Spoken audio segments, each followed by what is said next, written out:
Assalamualaikum warahmatullahi wabarakatuh. Perkenalkan, nama saya Muhammad Iksan dari Universitas Bina Sarjana dan Informatika cabang Cengkareng. Ingin mengerjakan ujian akhir, yaitu petunjuk pelaksanaan ujian akhir mata kuliah metode kuantitatif.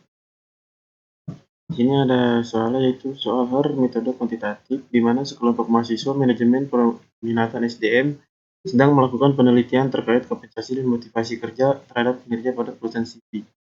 Riset lalu, data diperoleh dengan cara menyebarkan ke 30 karyawan berdasarkan hasil penelitian. Diperoleh data sebagai berikut. Di bawahnya ada tabel, yaitu yang berisi kompensasi, motivasi kerja, dan kinerja. Lalu yang diminta, berdasarkan data di atas, kerjakanlah menggunakan aplikasi SPSS. Direkam menggunakan aplikasi Zoom Meeting. Lakukan beberapa tahap uji, yaitu yang diminta ada uji validitas, uji reliabilitas, uji pengaruh secara simultan, dan uji pengaruh secara parsial. Lanjut, kita langsung sebelumnya saya pindahkan datanya yang tadi dari sini, dari soal tadi. Saya pindahkan tabelnya ke Excel agar lebih mudah.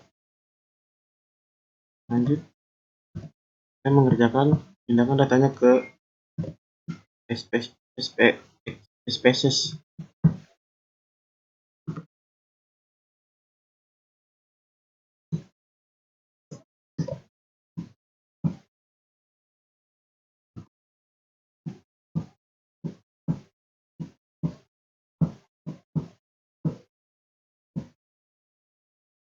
Lanjut, di sini saya akan memindahkan file 3D Excel ke SPSS.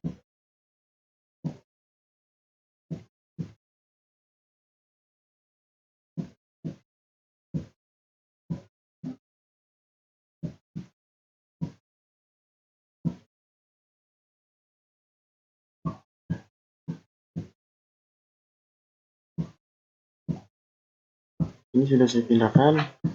Ini X sama dengan X itu adalah kompensasi, dan X2 itu motivasi kerja, dan ini adalah kinerja. Ini kita akan pindahkan X1 total itu kita ganti dengan scale, X2 total kita ganti dengan scale, dan totalnya kita ganti dengan scale. Lalu kita akan melakukan uji validitasnya itu dengan analyze, correlation, bivariate. Kita pindahkan 1.1 sampai X1 total ke kolom sebelahnya variabel. Lalu di sini person di checklist, pilot sama flex significant correlation. Lalu kita klik OK. Di sini muncul hasilnya, yaitu sig2 itu dinyatakan 0,093, ada 0,42, ada 0,22, dan 0,00. Untuk correlation signifikan itu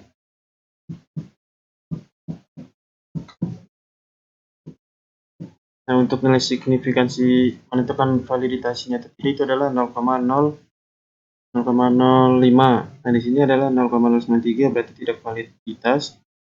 Untuk yang bawahnya 0,42, ini 0,003 itu validitas. Lalu selanjutnya kita akan mencari yang X2. Kita mulai correlation, karet, di sini kita pindahkan. Lalu kita pindahkan yang X2.1 sampai X2 total. Lalu kita pencet OK.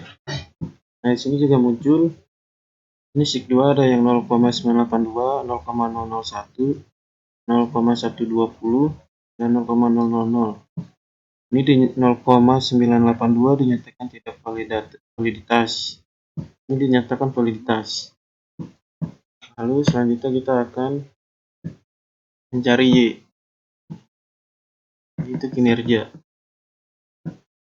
Jadi kita pindahkan dulu yang X2. Kita pindahkan yang Y1 sampai Y total. Ini tetap sama di checklist, ini tetap sama di checklist. Kita klik OK. Muncul tabelnya untuk yang Y1 atau kinerja. Sini yang sig2-nya dinyatakan 0,30, 0,76, 0,94, 0,33, 0,40.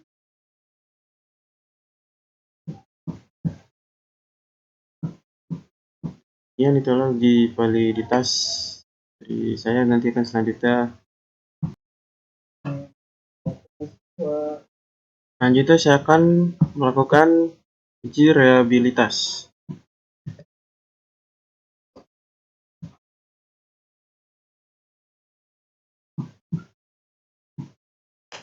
Untuk mengetahui uji reliabilitas itu adalah kita akan ke analyze, kita ke scale, lalu reliability analysis. Jadi kita pindahkan semuanya dulu ke kiri. Nah, nanti yang di sini udah kita pindahkan, lalu kita pindahkan ke kotak sebelahnya. Statistik, kita usahakan tentang item, scale, dan scale if item delete sama correlation. Lalu kita klik continue. Lalu kita oke. Nah, di sini telah muncul data-datanya, itu ada case processing summary, ada reliability statistik, ada item statistik, dan inter item correlation matrix. Lalu di bawahnya ada item total statistik dan scale statistik.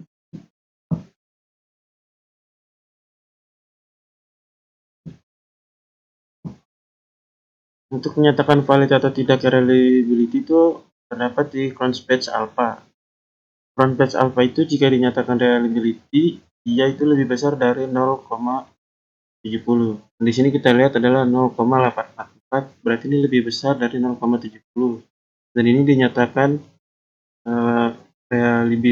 reliability.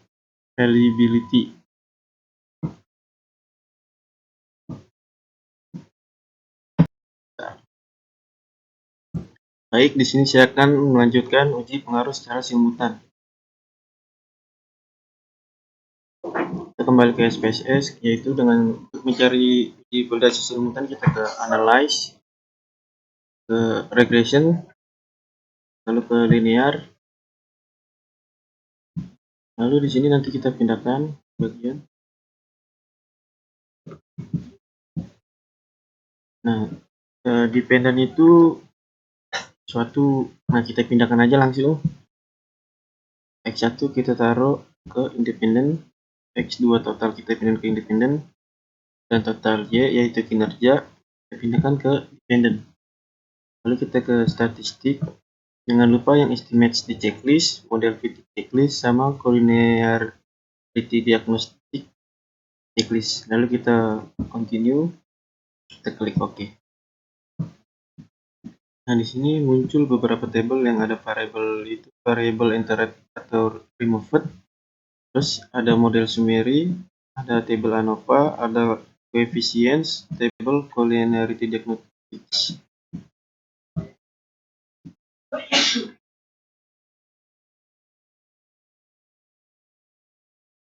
Lu jangan lupa gua nih.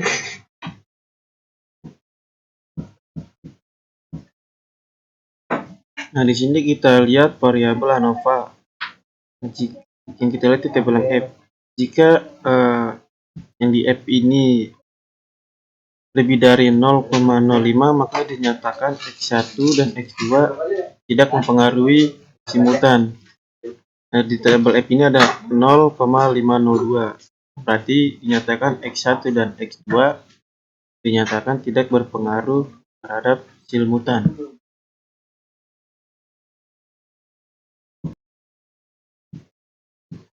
Di sini saya akan melanjutkan uji pengaruh secara parsial. Langsung saja kita ke SPSS-nya untuk menguji. Kita ke analyze, lalu ke regression, lalu ke linear. Nanti di sini ada dependent dan independent. Nanti dependent itu kita masukkan total Y, dan independent kita masukkan X1 total sama X2 total. Lalu kita ke statistik, estimate kita checklist, model fit kita checklist, dan juga collinearity diagnostics kita checklist. Kalau ketiga ini udah di checklist, lalu kita klik continue, lalu kita klik OK. Nah, jadi setelah perhitungan ini kita bisa melihat di uji T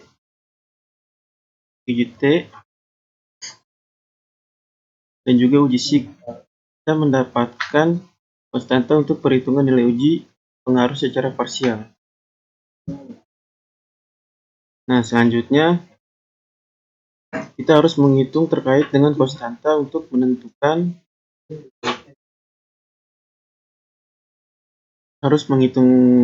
asal kita harus menghitung DF. Untuk menentukan data table, caranya adalah DF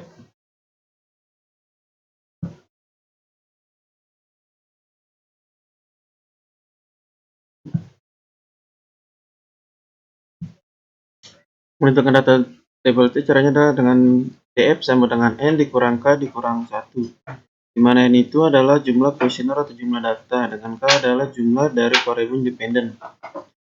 Nah, karena di sini jumlah datanya itu ada berjumlah 30, ini ada berjumlah 30,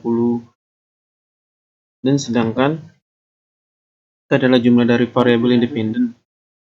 Karena di sini jumlah data terus dan K ada tersungguh variabel untuk itu, terus jumlahnya adalah 2, maka dapat dituliskan bahwa DF tambah dengan 30 dikurang 2 dikurang 1 yaitu 27. Setelahnya kita mendapatkan angka 7, kita lihat tabel di sini 27 yaitu 2,052. Nah, dan kita menggunakan yaitu uji satu pihak atau uji dua pihak di sini adalah 0,05. Nah, itu kita bisa lihat hipotesannya itu adalah bila maka hitung lebih kecil dari t-table, maka variabel independen tidak berpengaruh secara parsial terhadap variabel dependen itu. Halnya kita lihat perhitungan menunjukkan bahwa itu akan menunjukkan bahwa t-table itu adalah 6,103. Sedangkan database sendiri adalah tadi kita lihat 2,052. Itu berarti kita dapat interpretasikan bahwa variabel independen berpengaruh signifikan terhadap variabel dependen. Cukup penjelasan dari saya untuk uji dari validitas dan uji reliabilitas, uji pengaruh secara simultan, dan yang terakhir uji pengaruh secara parsial. Sekian, terima kasih.